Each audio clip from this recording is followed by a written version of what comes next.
Assalamualaikum warahmatullahi wabarakatuh. Selamat pagi anak-anak. Pada hari ini mari kita awali dulu pelajaran kita pendidikan agama Islam dan budi pekerti. Kita awali dengan bacaan basmalah. Bismillahirrahmanirrahim. Sebelumnya anak-anak perlu saya ingatkan anak-anak tolong anak-anak jaga kesehatan. Jangan lupa pakai masker, cuci tangan dan jaga jarak di antara kalian. Semoga kegiatan hari ini dapat menjadikan manfaat bagi kita dan anak-anak bisa belajar di rumah dengan baik dan bisa diambil manfaatnya. Anak-anak sekalian, pada pagi hari ini mari kita awali dulu dengan membaca doa dulu dengan berdoa kepada Allah. Silahkan kita mulai. Raditu billahi robba wa bil islami dina wa bi muhammadin nabi wa rasula rabbi zidni ilma warzuqni fahma. Amin. Ya Allah, mudah-mudahan nanti kita diberikan ilmu dan kepandaian dalam diri kita. Nah, anak sekalian, pada kesempatan hari ini kita akan belajar tentang Al-Quran Surah Al-Kafirun. Dan saya yakin anak-anak ini sudah banyak yang hafal, namun demikian mari kita pelajari dengan baik. Mudah-mudahan nanti anak-anak juga semakin hafal. Anak-anakku sekalian, pada pelajaran hari ini nanti kita akan, tujuan kita pembelajaran pada hari ini, yakni kita pertama nanti anak-anak bisa membaca, kemudian bisa menulis, menghafal, dan anak-anak bisa memahami dalam kandungan surat Al-Kafirun. Untuk itu, dalam kegiatan membaca ini, mari kita, anak-anak silahkan diikuti. Nah, anak-anak silahkan diikuti apa yang sudah ada di dalam lembar ini. Bismillahirrahmanirrahim. Ya, silahkan. Ayat yang pertama. Qul ya ayyuhal kafirun. Lah, anak-anak, di dalam ayat 1 ini ada 5 ketukan dan ada 2 ketukan. Maksudnya apa? Di sini, ya, di sini ada yang namanya bacaan panjang yang dibaca 4 ketukan karena fathah bertemu dengan hamzah. Ya, ini ada tanda simbolnya seperti ini. Kemudian di sini al-kafirunnya dibaca 2 ketukan panjang matobi. Ya. Sekarang yang kedua anak-anak, silahkan diikuti. La a'budu ma ta'budun. Nah, ini hampir sama anak-anak. Di sini ada mat ya, yang panjangnya 5 ketukan. Sekarang kita lanjutkan ayat yang ketiga. Wala antum abiduna ma a'bud. Ya, kita hampir sama dengan ayat sebelumnya. Di sini juga ada 5 ketukan anak-anak. Ya. Di sini ada fathah panjang bertemu dengan alif. Ya. Dan ayat yang ini juga sama. Ini namanya mat wajib muttasil. Ya. Sekarang kita lanjutkan anak-anak. Ayat yang keempat. Wala ana abidum ma abattum. Ya. Untuk perhatian, di sini ada dhammah tanwin bertemu mim. Nah, di sini dinamakan bacaan mendengung ya. Wala ana abidum ma abattum. Ya, silakan dipelajari diulangi lagi. Ya. Selanjutnya ayat yang kelima anak-anak. Wala antum abiduna ma a'bud. Anak-anak, di dalam ayat ini ada nun mati bertemu tanwin. Nah, ini juga dengung. Contohnya tadi wala antum abiduna ma a'bud. Nah, itu adalah bacaan mendengung ya. Ini dinamakan ikhfa hakiki. Sedangkan ayat yang terakhir anak-anak lakum, saya ulangi, lakum dinukum waliyadin ya. Ada satu ketukan ya di sini. Ya. Anak-anak, dalam kesempatan hari ini untuk kegiatan membaca, anak-anak silahkan berlatih terus. Jangan lupa anak-anak yang sudah kelas 6, saya yakin semuanya bisa membaca Al-Quran.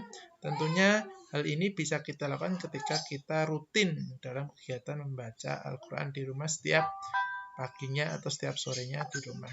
Dan jangan lupa tak bosan-bosannya kita juga belajar di masjid juga, ikut TPA dan lain sebagainya. Kalau kita pengen lancar bacaan Al-Qurannya, ya kita latih bacaan kita setiap harinya di rumah. Dan di sekolah hanya sedikit sekali, dan di rumah saya yakin lebih banyak untuk membaca. Ya, sekarang kita lanjutkan ayat yang kedua anak-anak. Nah, di dalam surat Al-Kafirun, ini merupakan surat yang mana berkaitan dengan adanya Nabi Muhammad, ada perintah untuk tidak mengikuti agamanya orang kafir Quraisy. Nah, sekarang kita simak arti Al-Kafirun. Al-Kafirun sendiri berasal dari surat Al-Kafirun, ayat yang pertama diambil dari kata Al-Kafirun, dari ayat yang pertama. Ya. Anak-anak, sekarang kita simak. Qul ya ayyuhal kafirun. Nah, qul di sini ya, qul ini artinya adalah katakanlah. Katakanlah.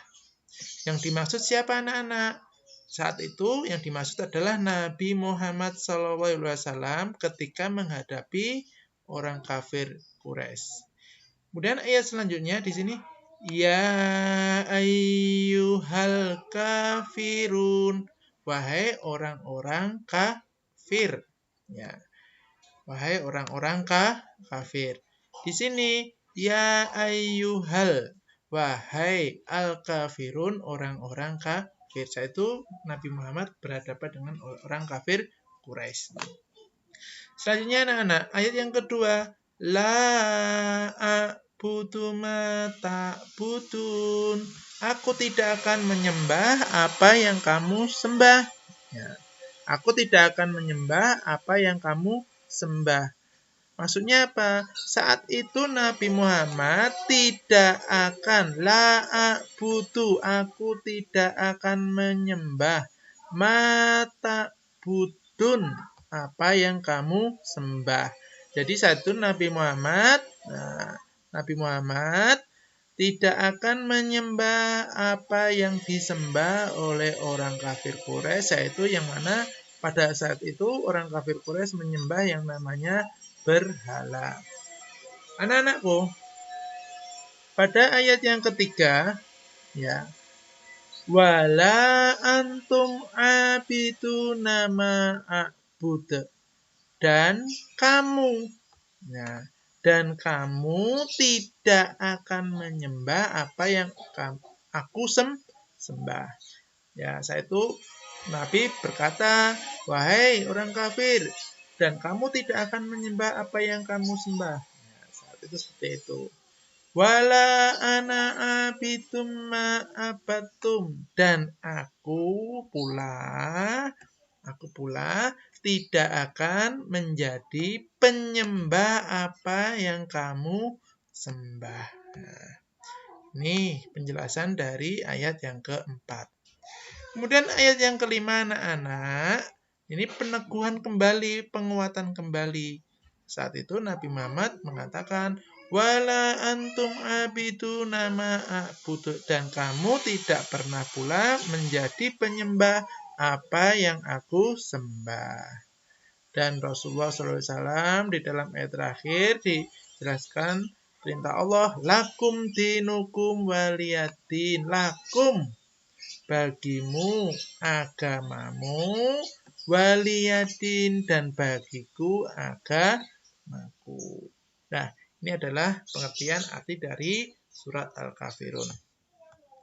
Nah, anakku sekalian, selanjutnya di dalam Quran surah Al-Kafirun ini kita jelas sudah tahu, anak-anak paham, Al-Kafirun terdiri dari 6 ayat, diturunkan di Mekah, dinamakan surat Makiyah, urutan yang ke-109. Nah, ini anak-anak sudah paham betul saya kira. Nah, namun di dalam surah ini jelas saya katakan sejak awal bahwasanya Al-Kafirun itu mengisyaratkan bahwa semua harapan dan usaha orang-orang kafir Quraisy di masa itu untuk menghentikan dakwah Nabi saat itu. Nah, kemudian Allah menurunkan surah Al-Kafirun kepada Nabi Muhammad. Apa perintahnya? Wahai Nabi Muhammad, Nabi Muhammad tidak mau mengikuti tata cara ibadahnya orang kafir di zamannya. Kemudian orang-orang kafir dipersilakan beribadah sesuai dengan tata caranya sendiri. Dan demikian pula kaum muslimin ini juga beribadah sesuai dengan keyakinannya sendiri. Nah, untuk itu pada saat ini ketika kita menjadi orang beragama Islam, kita harus yakin betul bahwasanya Islam itu adalah benar, agama yang hakiki. Dan kita tidak boleh mengikuti kegiatan-kegiatan amalan ibadah orang-orang selain orang Islam. Ya, tentunya mari kita kuatkan dengan amalan ibadah kita. Apa amalan ibadah kita? Misalkan dengan sholat 5 waktu, dengan puasa 5 waktu, dengan menjalankan apa yang sudah diperintahkan Allah. Nah, anak-anak, sekarang tugasnya anak-anak hari ini silahkan untuk tugas hari ini silahkan menulis surah Al-Kafirun. Silakan anak-anak mengambil buku atau sumber belajarnya dari buku PA yang sudah dibagikan. Atau mengambil juz amma. Saya yakin anak-anak juga punya atau bahkan sudah punya Al-Quran. Kemudian anak-anak silakan persiapkan setengah lembar asturo. Ya, setengah lembar asturo. Kemudian kertas lipat, pulpen, spidol warna, gunting, dan lem. Setelah itu anak-anak silahkan anak-anak menyiapkan kertas asturo tadi dan potong menjadi setengah bagian. Dipotong menjadi setengah bagian. Kemudian gambarlah pohon yang berbuah pada kertas asturo dengan membuat 6 cabang. Yang setiap cabangnya nanti akan ditempeli 1 buah. Ya, yang mana nanti buah tadi bebas, bisa buah durian, bisa buah mangga, atau apa, terserah. Kemudian ambillah kertas lipat, potong dalam bentuk buah, bebas ya, sebanyak 6. Nah, setelah selesai, tulislah ayat pada masing-masing buah. Ya, pada kertas ya, kertas yang berbentuk buah. Buah yang pertama ditulisi surat Al-Kafirun ayat 1. Ya, dan artinya di bawahnya. Kemudian buah yang kedua ditulisi Al-Kafirun ayat 2 dan artinya. Dan seterusnya sampai ayat yang ke-6. Jadi lakukan poin 4 sampai ayat yang ke-6. Setelah selesai, tempelkan kertas lipat yang sudah berbentuk buah dan sudah ditulisi tadi di dalam kertas asturo yang sudah digambari. Lakukan pekerjaan ini hingga 1 minggu ke depan ya anak-anak. Yeah. Kemudian boleh dihias dengan spidol warna. Yeah. Setelah itu nanti dikumpulkan di guru agama Islam atau ke Ibu Dwi Sumarni. Itu untuk tugas hari ini. Saya kira untuk pelajaran kita hari ini cukup itu aja. Dan mudah-mudahan ini dapat bermanfaat. Dan terakhir saya tutup dengan doa. Mari kita akhiri dengan baca soal asar dan doa tutup majelis. A'udzubillahi minasyaitonirrajim. Bismillahirrahmanirrahim. Wal asri innal insana lafi khusrin illa alladziina aamanu wa 'amilus sholihati wa tawashaw bil haqqi wa tawashaw bis sabr. Subhanakallahumma wa bihamdika asyhadu an la ilaha illa anta astaghfiruka wa atubu ilaik. Assalamualaikum warahmatullahi wabarakatuh.